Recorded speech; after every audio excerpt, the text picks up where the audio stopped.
महाशिवरात्रीनिमित्त सर्वत्र महादेवाच्या मंदिरात विविध धार्मिक कार्यक्रम संपन्न झाले। यावेळी बेलेश्वर महादेव मंदिर यांनी महाशिवरात्रीनिमित्त शहरातून भव्य अशी मिरवणूक काढली। यावेळी बेलेश्वर महादेव मंदिराचे मॉन्टी भाऊ मथुरे, रामू मुंगीकर, अमित नागपुरे, ओमकार धारक, किरण कडतन, दीपक पाटील, प्रमोद लहरे, आकाश मथुरे, अरुण कोतवाल यांच्यासह शिवभक्त उपस्थित होते। बेलेश्वर महादेव जे ठिकाण आहे किंवा कालपासून तिथं प्रदोषपासून आणि आज सकाळपासून जो अभिषेकाचा उत्सव चालू आहे। सकाळी पण अभिषेक झाला, दुपारी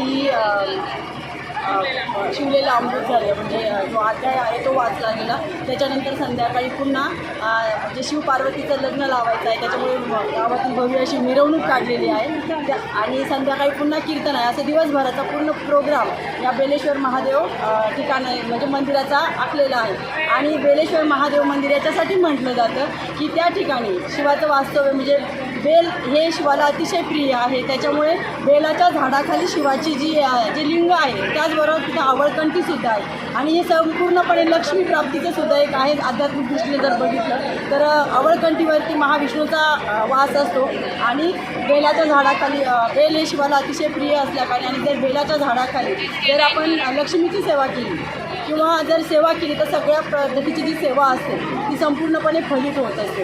आणि ह्या ठिकाणी स्वामी समर्थ सेवेकरी मार्गातील सर्व सेवेकरी असल्या कारणाने त्यांना ह्या गोष्टीचं महत्त्व आहे। त्याच्यामुळे इथं दर म्हणजे 15 दिवसाला जो येणारा प्रदोष असतो तर त्यावेळेस अन्नदान केलं जातं आणि सर्वजण यामध्ये हिरारीने सहभागी होतात।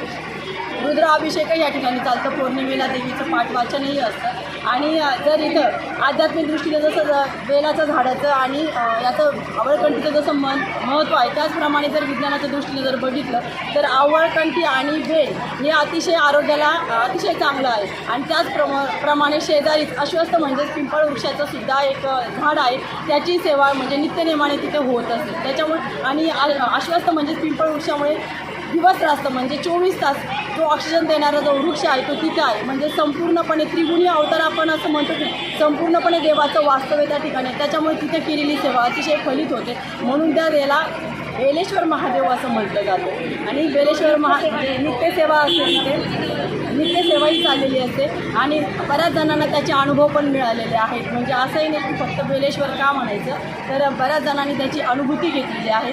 म्हणून बेलेश्वराचं महत्त्व म्हणजे त्या ठिकाणी जर येऊन कोणी जरी सेवा केली तर त्याच्या मनातील इच्छा पूर्ण होतात, अशा पद्धतीचं ते स्थान आज निर्माण झालेलं आहे।